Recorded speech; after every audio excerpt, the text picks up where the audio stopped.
Hello, welcome back to Exodus Brothers. Our guest today is Calvin Smith, also known as Unquestionable Calvin. He is an atheist content creator based out of Plymouth, Michigan, and he's been doing religious deconstruction content for around 7 years and has accumulated roughly 200,000 followers on social media. Ranging from live call-in show debates to video response content to teaching you how to have conversations with religious people, Calvin will make you question what you never thought you could. Calvin, welcome. Hey, thanks for having me. I appreciate you. Thanks for taking the time. We love having you. We love what you're doing on your channel. I was just going to start off by mentioning that you're obviously a debate atheist. I don't know if you word it that way, but when people hear that term, they picture something probably fairly intense, but your stuff feels a lot calmer. Was that intentional or is that just your personality? Yeah, it's a little intentional, a little bit my personality. When I first started like my actual deconstruction process, I started really heavily looking into, I don't know if you guys are familiar with street epistemology, like Anthony Magnabosco and, Cordial Curiosity is a big channel that does it. And like just Street Epistemology International in general. I found them really was just enamored by how they were carrying conversations and the whole like method behind it, the Socratic method behind it.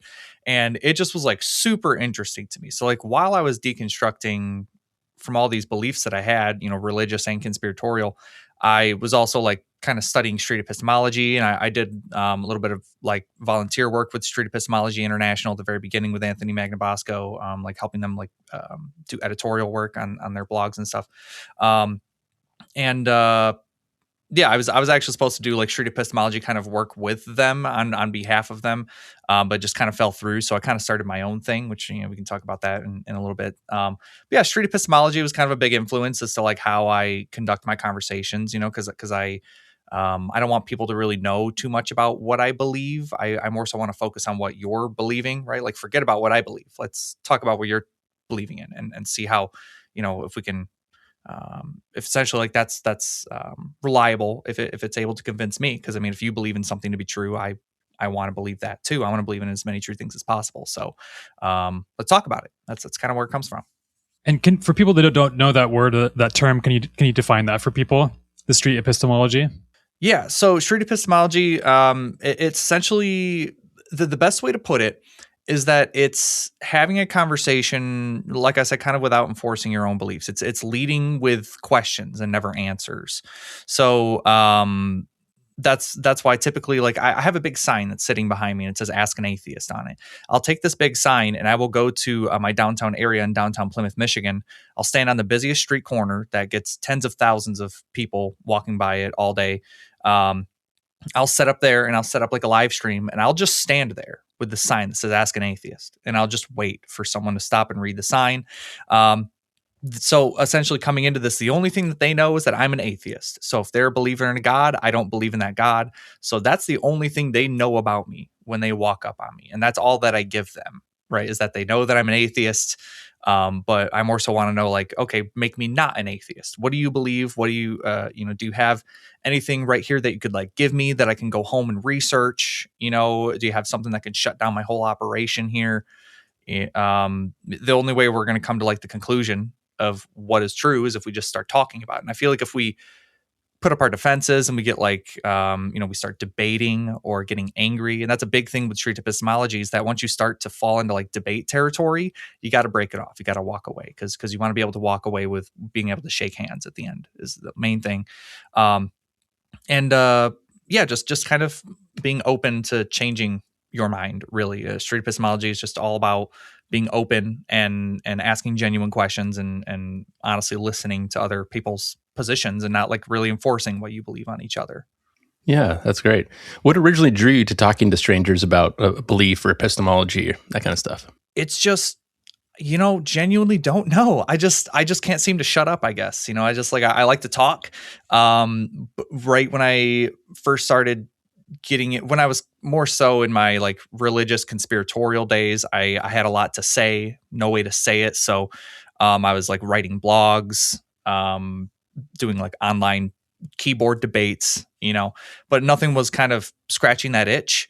And then again, once I found like Anthony Magnabosco and he just was just grabbing a sign, just him and a sign, just going outside and just talking to people. I was like, wow, that's so easy to do. You don't need anything at all. You can just go out there and I can just chat my damn head off as much as not a problem. So, yeah, it's more so I couldn't shut up. I had a lot to say, but no way to say it. And I feel like street epistemology is a good way to kind of almost force myself into those interactions and occupy my time. And I just think it's so interesting to just see how people's, gears are turning up there. It's super interesting. I have so much respect just for what you do. It's hard to be in that position and, remain calm and articulate. Do you genuinely enjoy these conversations, or is it kind of mentally exhausting at times? A little bit of both. It's definitely mentally exhausting at some point because let's be honest, I've been doing this for 6 or 7 years or so now, and I've heard every argument under the sun. Anything you could possibly give off to me, I've almost certainly heard it. And so it's really exhausting having to basically repeat myself. But I understand that some people don't get the same information, that I do. So maybe this is the first time this person's hearing this counterpoint. Maybe it's the first time they've ever had this conversation with someone at all from the opposite side. So they didn't even know that this line of thinking was possible. So it's exhausting, but I try to be patient with them, especially if I'm actually out in person talking to people. If I'm online, doing online debates, it's a little bit different, sorry, but if you're doing online debates, you've probably heard of these types of conversations. But if you're just, a little grandma that's walking down the street and sees some guy who says he's an atheist on the street, you probably don't know much of this. So really depends on the situation, but sometimes it can be exhausting, but I think in the end it's beneficial in the end to somebody. Yeah. Just getting people to think about why they believe what they believe and to kind of start asking questions is already a huge step, right? Yeah. Do you have, is there a surprising reaction that stood out to you as far as through the years of doing this? Is there one reaction or something that really stands out from a believer? Yeah, the main one, so probably my most widespread video that is on social media. It's got probably 5 or 6 million views across all social medias. The big one is I have my sign behind me. When it's hot outside, I'm rocking a crop top. Sorry, it's hot. I'm rocking a crop top, right? I was wearing a crop top one day doing the Ask an Atheist and live streaming, right? I'm live streaming to probably 200 or 300 people on TikTok, mostly for my safety, in case something happens, because honestly, it's just me standing out there, nobody else but me. So safety reasons, I got to record. But the person doesn't have to be on camera. They can stand off camera and not be on camera, be totally anonymous if they want to, not a problem. But yeah, off camera, I'm just talking to people on the live stream, and this guy off to the corner, he's like, "Hey, I know it's hot outside. Where's the rest of your shirt?" And I'm like, "I bought the shirt this way, and it's a whole argument, a whole interaction that goes on. It's him and his buddy are over there just heckling me for a good hour or so. They're heckling me. And which is funny because before he said that, he actually walked up to me. We were actually having a pretty good conversation. And then he walked away and started doing all that stuff off camera.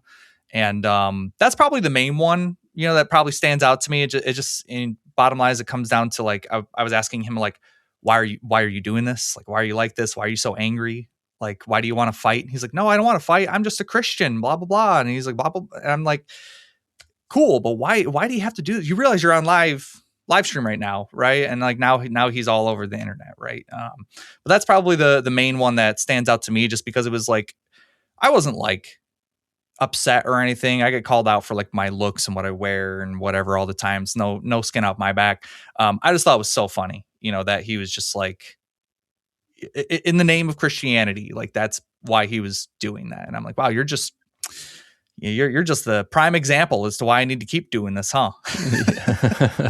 There's no hate like Christian love, right? Yeah, exactly. He's prime example. I actually think I watched that video as well. You did a great job of reacting to him. So thanks.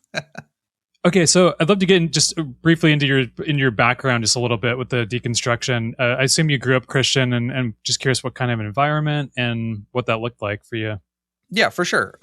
So I didn't grow up super heavily religious by any means. I call it finger waving Christianity. Basically, it's a lot of, hey, watch what you're doing, Jesus is watching type of thing, but not a whole lot of, enforcement type of thing. We're punishing you because, you disobeyed, Christianity or whatever. Mostly Baptist is my family. But I have kind of all denominations spread all throughout my family. They're all different go to different churches. But yeah, I mean, I went to church pretty regularly till I was, maybe 6 years old. I would say maybe 7. And my parents split up. My mom, being a single mom with 3 kids, couldn't just take us to church anymore. Really, she just had too much on her plate. So couldn't take us to church. So religion got kind of put on the back burner. And my 2 older sisters were very into like superstitions, right? Like ghosts and conspiracies and, Bigfoot, Loch Ness Monster, that type of like, conspiracy theories, flat earth, you name the conspiracy theory. We were looking into it. And that is more so what was very heavily instilled in me. I mean, like, so from about 8 years old all the way up until I was, starting to deconstruct from these types of things around 20, I was believing like Bigfoot existed and is an interdimensional time traveler. Totally true. Like absolutely happened. Right. I was thinking that Hillary Clinton was a reptilian overlord from the Draco constellation. And, I was Pizzagate. Yeah. I'd like the earth was probably flat, but more than likely it's hollow. And there's an ancient civilization that's living inside of it with probably dinosaurs, like that type of stuff. And I was like I talked about how I was writing blogs and, stuff like that's what I was writing blogs about, was these really crazy conspiracy theories that are just total bullshit. Right. It wasn't until Atlantis was probably my favorite conspiracy theory of all time. That one took me a long time to drop because I love the Atlantis stuff, and ancient lost high technology, but I still was kind of like Christian, right? Kind of on the back burner. I meet my wife, who was born and raised atheist. She has never been religious. She didn't even know what Jesus was until she started elementary school and kids were talking about it. She had never heard of Jesus until she went to school. So like that, she was very staunch atheist her whole life. So once I met her, I got a little bit more skeptical about things. She started questioning me a lot on the things that I was believing. And this in turn kind of made me start to wonder, like, okay, maybe I should start looking into these things more, as well as maybe my Christian belief systems. Because at this time I was also looking into street epistemology, like I talked about. So I was like, you know what? Let me just get a handle on this religious thing first. What do I believe as far as a God? And I'm just going to pick up a Bible. I'm going to read a Bible because that seems to be the instruction manual. So, I mean, why not just pick it up and read it and see what's going on in there? Needless to say, by the end of the first read through, it was a King James version. I wasn't a big fan of God, but I didn't necessarily not believe that God existed. I just thought he was kind of an asshole. So then I read it again. I read it a second time, and I decided I was going to annotate it like all the way through, and study it like really intently. So, I mean, I've read every word of the Bible. At this point, I've read it almost 4 times, cover to cover. That's more than most Christians. Yeah, right. Exactly. And I realized by the second read through, this God almost certainly doesn't exist. Almost certainly. And then that's kind of when I started to say, okay, if I'm this skeptical about my religious beliefs, I should probably look into all these other things as critical as I am into my religious beliefs. So then I started breaking them down one by one. It started with Bigfoot, then the Loch Ness Monster, and then UFOs and aliens and reptilian aliens, and then ancient lost high technology, and just breaking them down one by one as they popped into my little peanut brain. And I mean, I like to say now that I'm not a conspiracy theorist. I don't believe in any of those things. I don't believe in a God. I don't believe in Bigfoot or that, in reptilian aliens running the government, or that Hurricane Katrina was an inside job or anything like that. Like I don't believe any of that stuff. And it's kind of thanks to me reading the Bible and realizing how absurd it was, that I can kind of credit that to. And that's kind of where I've come from ever since I was about 20 or so. I've considered myself atheist or an agnostic atheist. And that's kind of what I do now, is I break down why people do believe in these things, test Christians on their knowledge of their own belief. That's kind of what I do. Like when I'm doing debates, is I'm just kind of reading the Bible to you. And I want to see if you're going to double down on what it says. That's really kind of more so my content, is that, hey, God says you should eat each other. Like, do you believe in cannibalism? Yes or no? It's a lot of yes or no questions. And it's sad and surprising how often they just won't answer, because they know that the answer is that they want to say is gonna really ruffle some feathers. So ever since reading the Bible, I've kind of considered myself an atheist. Yeah, you can see how when you start believing in these supernatural or magical things, that can lead you into believing these really wild conspiracy theories, right? They almost go hand in hand, especially when you're somebody who's maybe been brought up, not necessarily in your case, but for somebody who's been brought up that science is the enemy and that, the Bible is the word of God, inerrant word of God. Then you can really see how it'd be easy to see these things as maybe even demonic, like aliens or demonic or something like that. And it leads into these kind of patterns of thinking, anti-intellectualism and these kinds of things. Exactly. Yeah. I mean, some of the conspiracy theories I believed in led back to the Bible. I mean, like the earth says the earth is, or the Bible says the earth is flat, and a lot of flat earthers reference, the Bible verses says the earth is flat. And, even like Noah's flood, I would consider like Noah's flood a straight up conspiracy theory. I mean, when you connect it to like the whole ancient lost high technology arguments, and Graham Hancock was like my hero back in the day. I don't know if you guys are familiar with Graham Hancock. Very familiar. Oh yeah, dude. He was my hero. I own all of his books. Tried to get him on my old podcast. I used to do a podcast actually where it was called Unquestionable Calvin Smith. That's where my name comes from, is, people just started calling me Unquestionable Calvin because of my podcast. And I was like, okay, I guess I'll stick with it. And I started off the podcast as like straight up conspiracy theorists, right? Like talking about UFO abductions and stuff like that. And by the end of the show, which I ended it almost 3 years ago now, don't do it anymore. By the end of the show, I'm straight up atheist, non-conspiracy theorist. I'm debating people on why they believe these things rather than just like having them come up on my platform and spread misinformation. I'm actually starting to like challenge them more and more throughout the show because I'm kind of going through my own deconstruction process. And it's kind of by like me hearing them say the same things I believe back to me.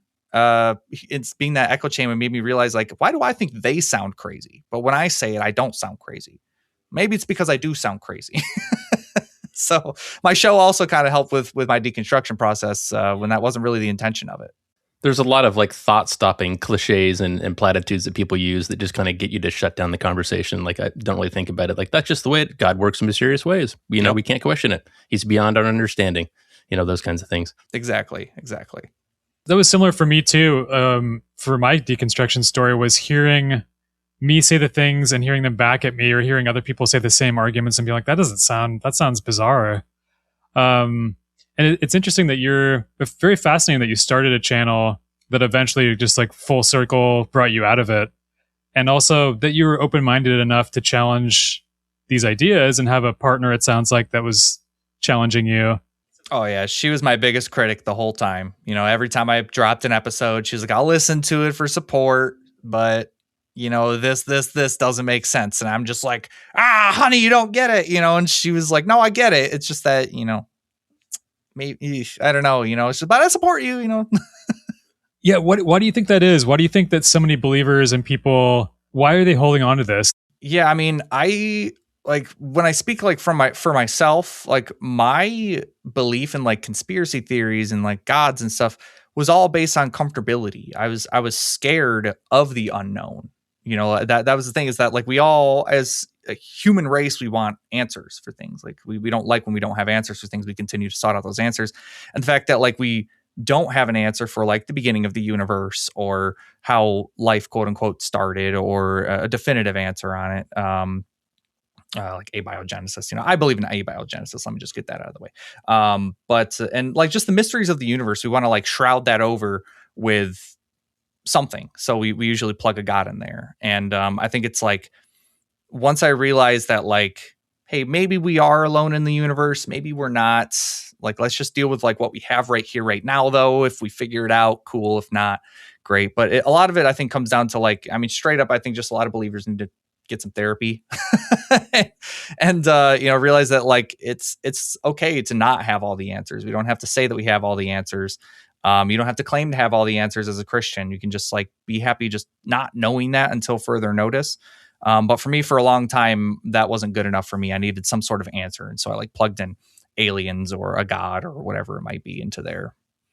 Yeah, a lot of people don't like to say that I don't know. Yeah. There's a lot of things where I say, I don't know the answer to that. I'm waiting for more evidence to come along, and then I'll make a decision when that, or might change my mind. Right. And it's okay to say I don't know. There's certain things I'm still agnostic on, and there's certain things where I'm not convinced. Like if there is a God, I definitely don't believe it's the God of the Bible, and here's why. Exactly. Right. Agreed. Yeah, so it sounds like essentially what you're saying is, and I agree, is that it's more about comfort than truth, and it's more emotional than intellectual. Correct. Yeah, I think that like overall, like maybe you're comfortable in the moment saying, "Oh, well, it's okay. I've got this comfort blanket of God, to cover all that." But then it's like if something comes up and you start to actually second guess that, then it starts to be like really traumatic, in my opinion. Like, shit, maybe there isn't anything. Maybe I am all alone, And existentialism is a bitch. But I think that it's overall going to be better for you in the end when um, believe in true things because they're true, rather than believing in falsities because it just makes your feelings feel good for that time. Mm-hmm. Yeah, it's comforting. What do you think though about like just really smart people that still believe in it, that are still convinced? Because there are smart people that do believe in it, and it's how do you feel about that? Yeah, I think that really smart people can still be convinced by really stupid arguments. We're all just people. People having little fancy letters after their name because they went to school for a couple of years. Sorry, if you can't defend why you believe that there's an invisible magic man in the sky, and talk to me like I'm a 5-year-old. Like if you can't convince a 5-year-old or your grandmother with whatever arguments you have, then it's probably not a very strong argument, regardless of whatever fancy letters you have after your name, whether it's PhD or whatever. Yeah, I mean, I just think we're all human and we're all able to be convinced by things, or are emotion, like we said, emotionalism over intellectualism. Your emotions take over, and so you tend to kind of side with the side that's more comfortable to you. And if you grow up Christian, let's be honest, you're more than likely to try to plug in the evidences that you think are there for Christianity. If you're a Muslim growing up, you're probably going to plug in Allah somewhere in there, or Krishna or whatever God. But it's like, are you able to defend that position? Are you able to prove that? And like, here we are thousands and thousands of years later, and we have exactly zero evidence for any God. Mm-hmm. Yeah.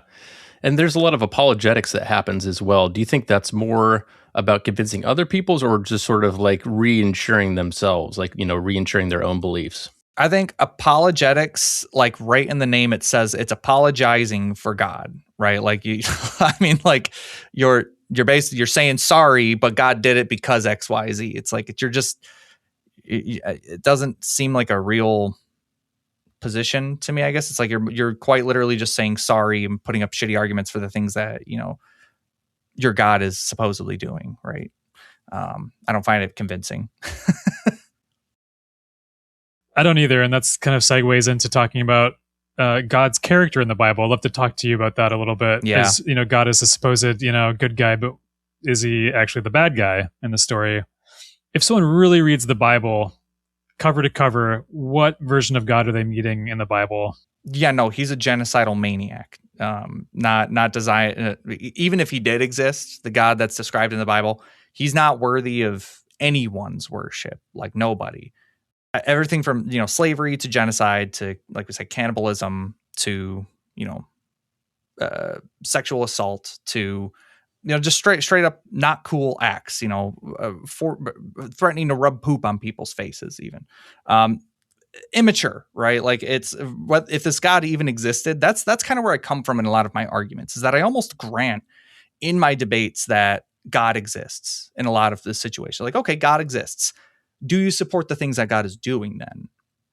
Do you support him, in 2 Samuel 12, taking David's wives and giving them to his stepson?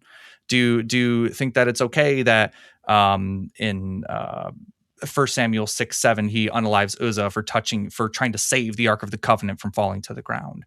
Do you think that it's okay that he says in 1 Samuel 15:3 to unalive all of the baby Amalekites and also all of their animals too? Like, what did the babies and the animals do?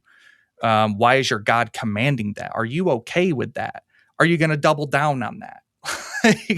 And it's sad because every single time they double down on it every single time. And that's why it goes hand in hand that like grant that God exists, right? But it shows that you're probably dangerous yourself, to be honest. Let's be honest, if you're defending sexual assault, if you're defending genocide and slavery, you're probably for it in some capacity. So we should probably keep an eye on you too.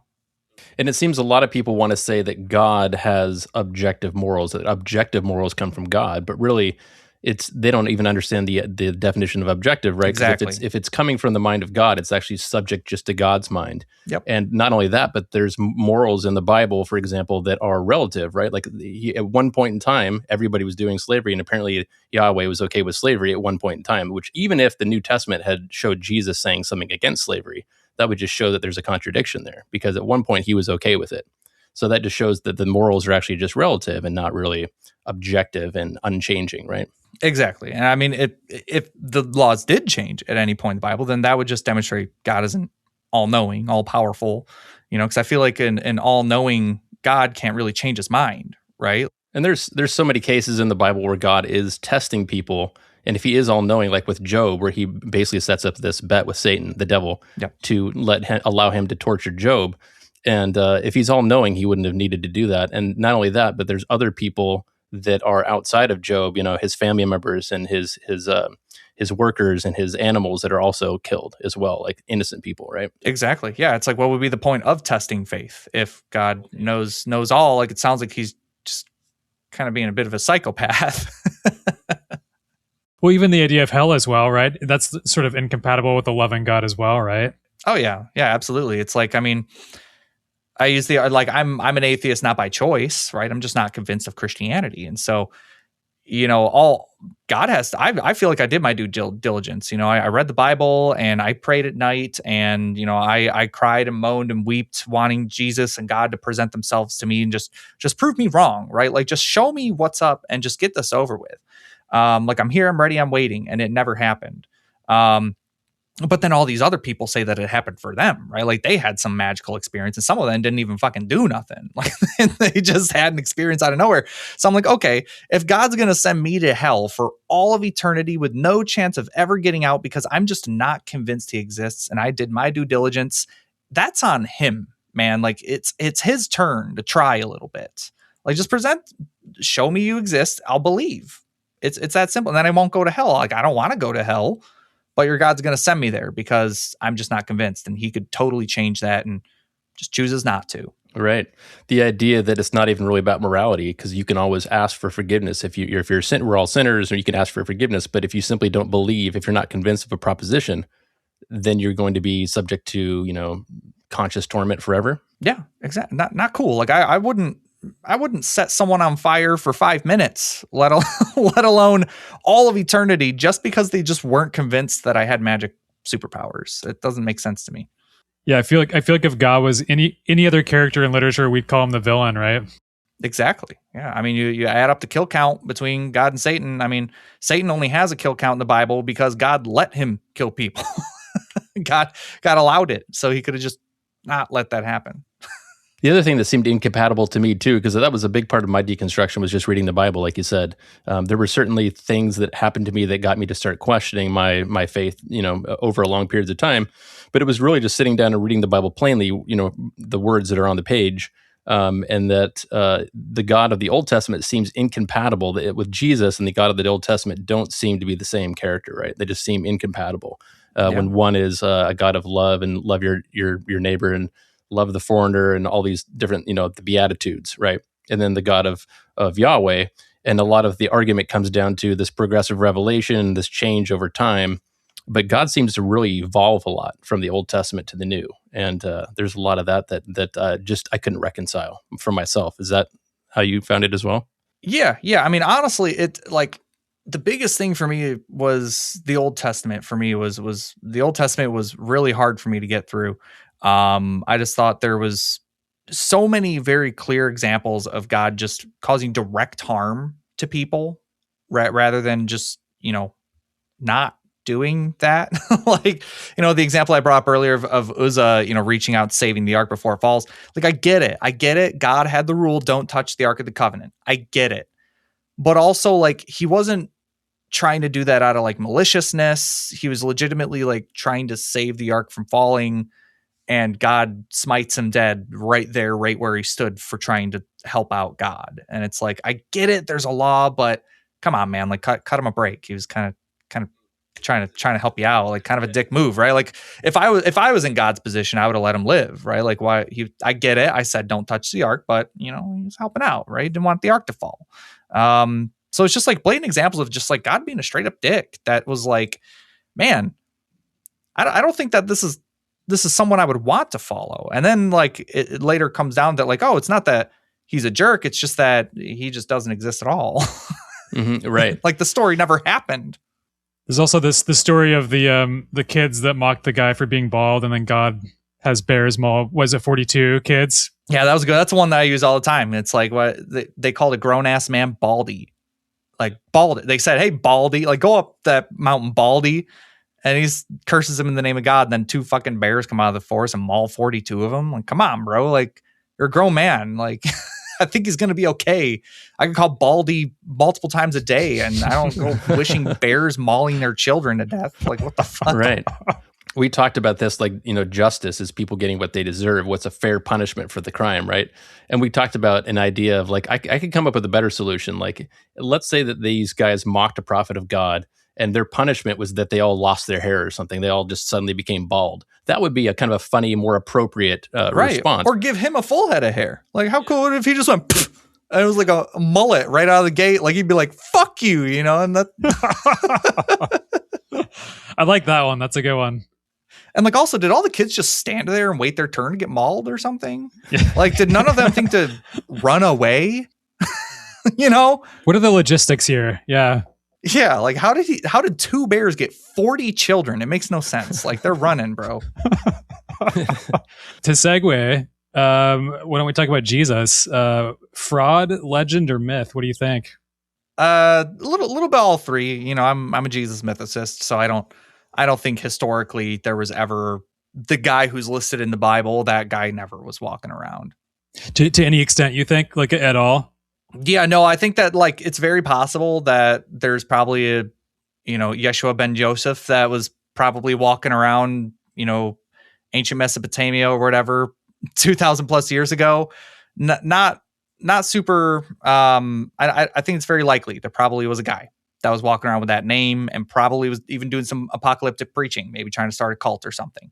But the guy who's listed in the Bible is not that guy. Like the guy who's listed in the Bible is, a very specific person who's doing very specific things and, with even dates and times to try to corroborate it. And none of it checks out.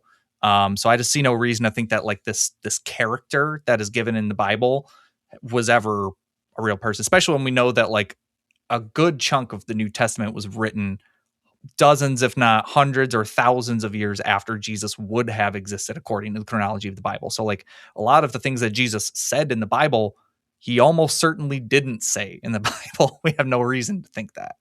Yeah, there are no verified firsthand accounts, right? It's just these are stories that are passed on and cobbled together. Yeah, I mean, people will bring up like Josephus or Tacitus or Sextus Julius Africanus or Caiaphas or something like that. And none of these people, well, besides Caiaphas would have existed during the time period that Jesus existed, but Caiaphas also had a lot of writings that he personally wrote, and never once did he mention a Jesus anywhere in any of his writings. But anyways, all of these other people were born and lived and died 10, 20, 30, 40 years after Jesus would have existed. And they're saying that he existed in the same breath that they're saying that like Zeus exists. Like Tacitus actually writes about Thor as or not Thor, Hercules. He writes about Hercules as a real person, just in the same breath that he talks about Jesus walking around as a person. He talks about Hercules walking around to being a real person in history too. So it's like, if you believe that he's telling the truth about Jesus, you also have to believe he's telling the truth about Hercules. And I don't see a reason to believe that Hercules was alive anyways. And Tacitus, again, is just giving his opinion on Jesus. He's just, I think that he existed because XYZ, but again, he was born, lived, and died after Jesus. It's like me giving my opinion on like Chris Farley. Like who gives a shit? The guy existed before I did. Just my opinion on it. It's not evidence of anything. And Josephus, many of Josephus's writings are known forgeries. It's no secret, where he's talking. Why would a Jewish historian be calling Jesus the Messiah? It doesn't check out. He's a Jewish historian, and he's suddenly in this one section, chapter 20, section 197 of his Antiquities of the Jews. He calls Jesus the Christ, or the Christus, and that makes no sense because that would eliminate him being a Jew. He would no longer be a Jew, but he still, all the way up until the day he died, proclaimed that he was Jewish. And that one section, is more than likely contributed to like Eusebius actually forging some of these documents. And it's funny how all the way up until that point in Antiquities of the Jews, it's very clear that Josephus is Jewish, right? And then in that one little section is where he suddenly says that Jesus was the Messiah and stuff. It's very weird. It doesn't make sense. And then, there's the C.S. Lewis thing that everybody is familiar with. It was Jesus, a liar, lunatic, or Lord. But the fourth option is legend, right? There's a lot of that. That's like, even if there was even if you grant that there was this actual person that lived, was he doing these actual miraculous things? Because there's lots of other contemporary stories to the time of Jesus of other people doing, healing people and doing these magic tricks, and even raising from the dead, right? There's all other stories of those. So again, if you believe these accounts, why would you not also believe those accounts? Yeah. I mean, like Aristeas was said to have resurrected, and there's tons of firsthand accounts of people saying that Aristeas rose from the dead. Even people saying that Vespasian rose from the dead too, and the King Nero. People saying that he resurrected. So it's like, why aren't you granting any of these people exist? Why are you only focusing on this guy? It doesn't make sense. You all say that they didn't resurrect, so how do you know that? Why don't you play that same line of logic to Jesus? And also, speaking of the firsthand accounts, what about the Garden of Gethsemane? It's like, who would have been observing that? Exactly. My favorite one to reference is like as far as a Bible story goes, is like Jesus being in the desert, right? Being tempted by Satan. Who was following him around, writing down what he was saying and doing? Does it not explicitly say he was alone in the damn desert? Who was following him around? In Job, the opening to Job starts off in heaven. Like, you're telling me that there's a scribe that's sitting up there on a desk watching God and Satan play chess, up in the clouds or something?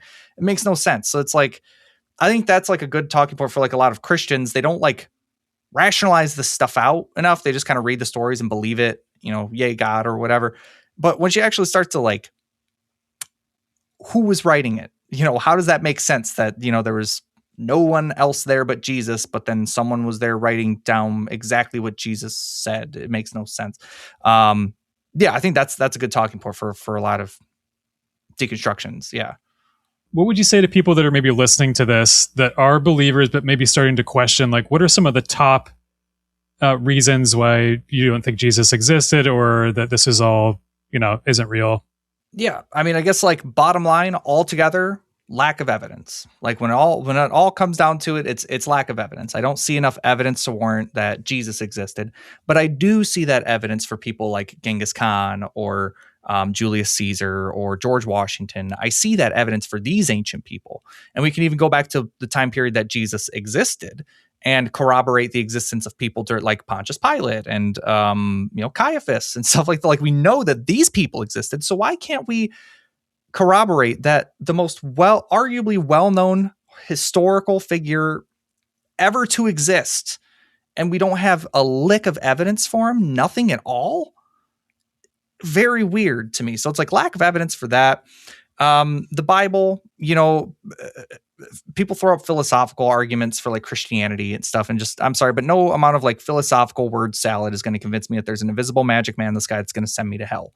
It's just not. I need something that I can test in a lab that we can replicate.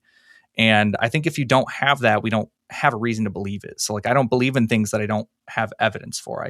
I used to think I had evidence for Bigfoot, and I actually don't. So I just don't believe that Bigfoot exists. I used to think that we had evidence for Jesus existing.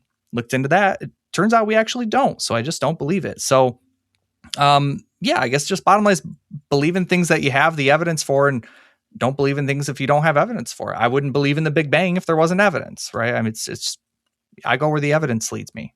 For sure. It seems too that a lot of Christianity is built more on, at least modern Christianity in America is really built more on the teachings of Paul. There's a lot of people that will, kind of go with that more so than Jesus. And we see that ever more in the current evangelical movement and Christian nationalism and stuff like that. Yeah, exactly. I mean, I like to think that, and I didn't notice this at the time too, but like when I was when I have these conversations with Christians, I didn't realize like when I have these conversations, a lot of them are actually just unknown Paulians. They're following what Paul is saying and not actually what Jesus said, because again, they're just reading the Bible on the surface, and they see these things that Paul says Jesus said, and then when you actually go back and look into it a little bit more, Jesus didn't actually say it. It's just Paul making shit up and changing what Jesus said.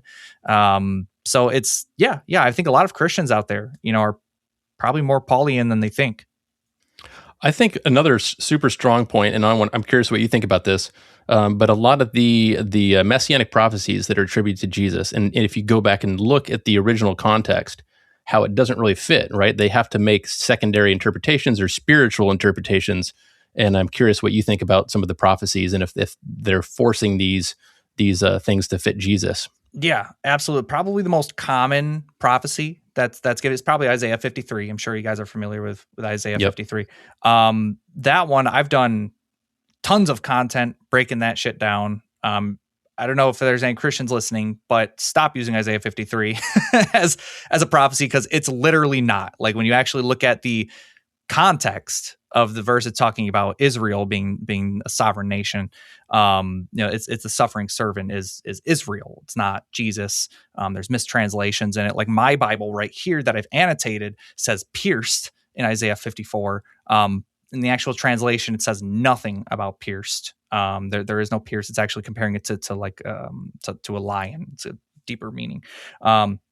So it's like, again, Christians are always crying about context, and they read these prophecies on the surface, and they think that's talking about Jesus because that's what their pastor says, or maybe that's what the what's it called, the annotations that are in your book, like mine has like annotations at the bottom of it that are like printed into it, right, or whatever.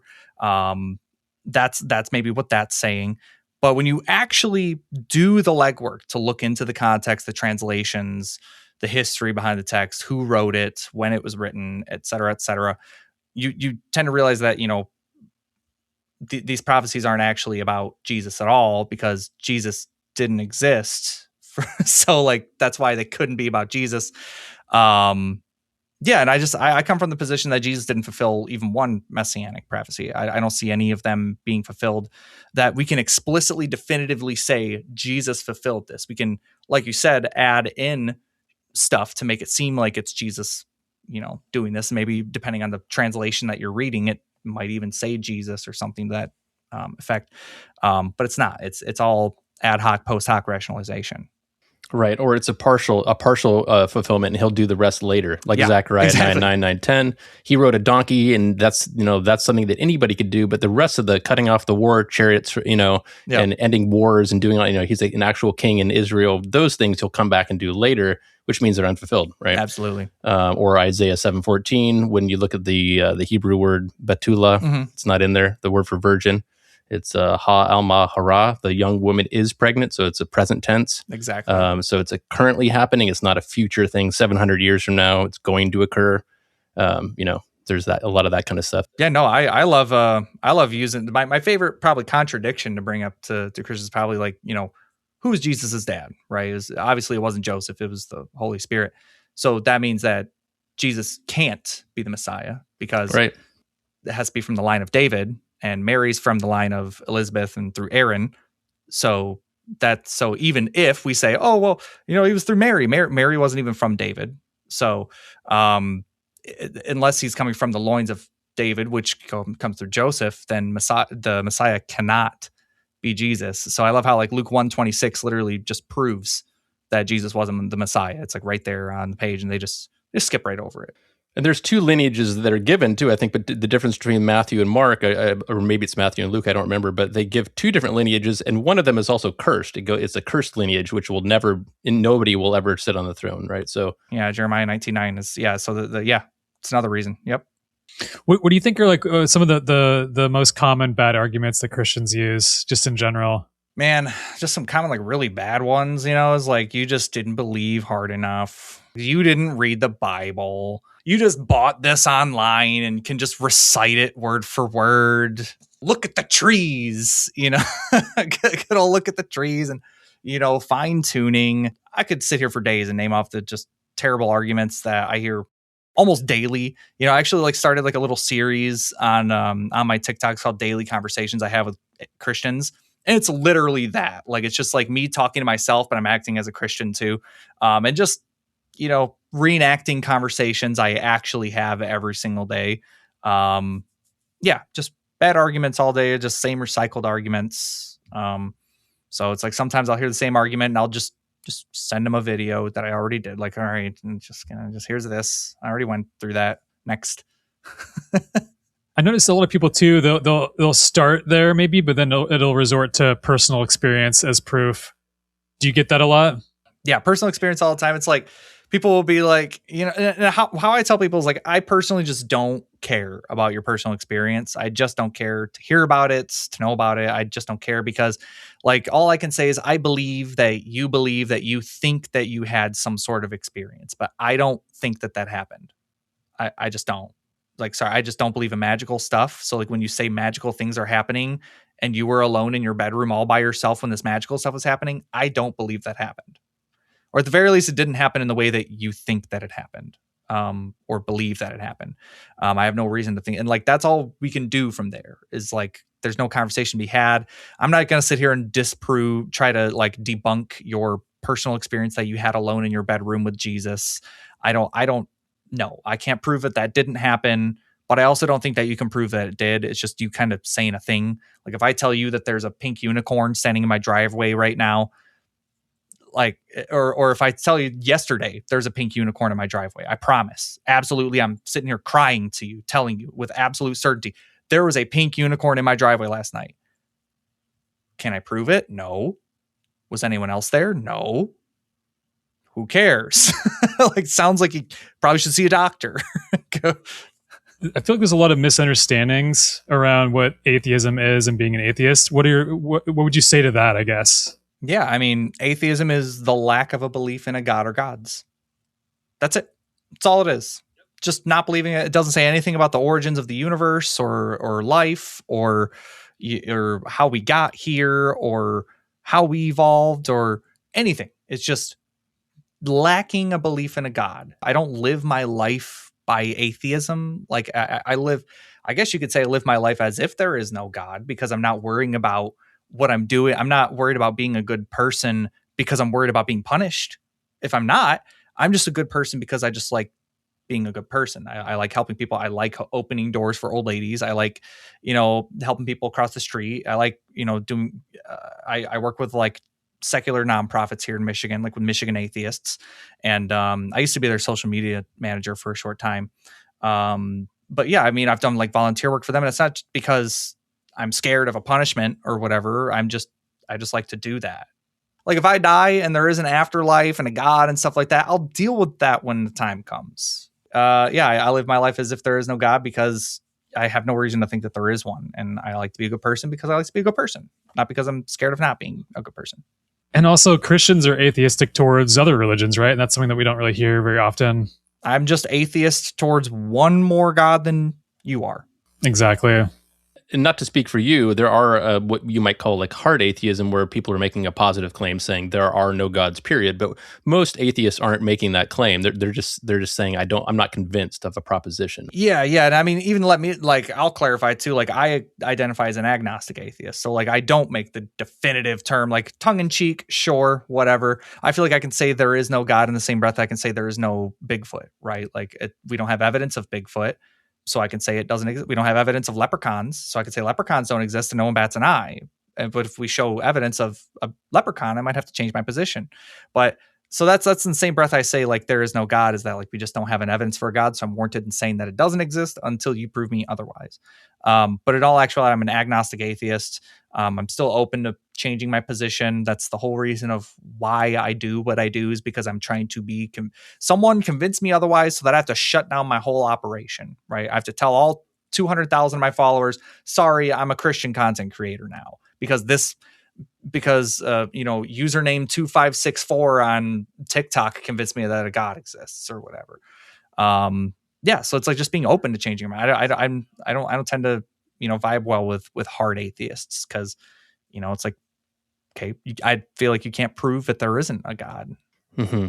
And that comes back to an honest position of you're looking to believe true things, and you're willing to change your mind if evidence is presented. Yeah. And so you're searching for truth, and I think that's a good position to hold, where a lot of religious people are already claiming to have the truth, and they're holding on to it, and rigidly, and not making any concessions. And they say they have the evidence. Like, I have the evidence. Great. And I'm like, great, cool, give it to me. And then they're like gatekeeping it. They hide it behind all these fucking words and parables and other weird things. And they never actually just like give the evidence. And it's like, man, why are you gatekeeping? Like, you apparently have something that will go collect your Nobel Prize after this type of shit. Like, I mean, present the evidence that you claim to have. And they're always like, oh, well, I don't know. I don't think you would believe it. So I'm just going to not. And it's like, you're gatekeeping. I love if you were willing to just give a last, like, your strongest single argument against Christianity. If there is one that you could really give that would maybe, again, if people are listening that are believers that are starting to question. Yeah. Yeah. I mean, I think bottom line is maybe it's not one single argument. I think it's, if any Christians are listening, look into what Jesus was supposedly fulfilling, saying, and doing in the Bible, and try genuinely to connect those to the prophecies of the Old Testament. Because this was a big turning point for me, was once I started actually taking individual prophecies that was supposedly being fulfilled from the New Testament. You find the prophecy we'll see what Jesus was saying first. I think it's better to probably see what Jesus said first, and then try to plug that into the previous prophecies afterwards, right? And I'm talking like, look back at the original languages, whether it's in like Greek or Hebrew or Aramaic, whatever it might be. Look into it. Don't just base it on the modern English translations, because like I said, even mine has mistranslations in it. Luckily, I've identified many of them, but I'm sure there's a lot that I haven't identified in mine. Like the pierce thing in Isaiah 53 was like a big, like, oh, it doesn't even say pierced. Because I was like, that was a big argument I was having, was like, dang, Christians are right. It does say pierced right here. But upon further investigation, it doesn't. It's just my particular translation. So I'm saying, like, look at the oldest known texts that we have for these prophecies. And I mean, shoot, while you're at it, investigate what evidence, like, why do you believe Jesus existed? Like, as a person in history, why do you think he said those things? Why? I can nearly guarantee most Christians are going to say, just because the Bible says so. But when you actually try to like narrow down, like, no, but why? Well, if someone walked up to you on the street and said, what evidence do you have that Jesus not only existed as a person in history, but also completed all of these hundreds of prophecies? I can guarantee you they're not going to have anything to say to you other than the Bible says so. And I mean, they kind of throw themselves under the bus by saying that. It's like, okay, well, Quran says this, so that means the Quran's true. And, the Bhagavad Gita says this, because I've read the Quran and the Bhagavad Gita, and I'm in the middle of the Book of Mormon right now too. And the Talmud. I'm working on the Talmud too. And I'm annotating them all in the same ways that I am with the Bible. Yeah, it's like, just ask yourself these questions. Like, did Jesus actually fulfill any of these prophecies? What is the opposing side saying? Instead of putting yourself in this echo chamber of just listening to Christians defend these points, listen to people like Deconstruction Zone. And, look into, as far as Jesus mythicism goes, you can look into like David Fitzgerald or Richard Carrier or, even Bar Ehrman. Bar Ehrman's kind of an asshole. Fuck Bar Ehrman, honestly. But, he's still got some good points here and there. So, just be able to defend what you believe, right? If you think that the Bible says something, be able to defend it to be true, and don't call up to live call-in shows that are explicitly asking for the evidence if you don't have the evidence ready. It's a big waste of time. Please, can't tell you how many of those I get. It's like they call up and they say, I have the evidence, and then they actually don't. It's just like a really bad, like, Philibro argument or something like that. Yeah, the Bible is the claim. It's not the evidence. It's not the proof. Exactly. Yeah. Yeah, well, just appreciate you for what you do, Calvin, and that you're out there spreading the good word in a different way, right? Yeah. I'm spreading the good word, right? Where can people find you on socials? Well, I'm pretty much anywhere that there's internet connection, to be honest. I mean, type into Google Unquestionable Calvin, I'll probably pop up first. Usually with the first results, my TikTok. But yeah, I'm on TikTok, Unquestionable Calvin. I'm rising creator over there. I'm getting close to 150,000 followers over there. On YouTube, I post all my live debates. So I'm live every Wednesday currently on TikTok. I'm live for about 2 hours, I would say, on Wednesdays.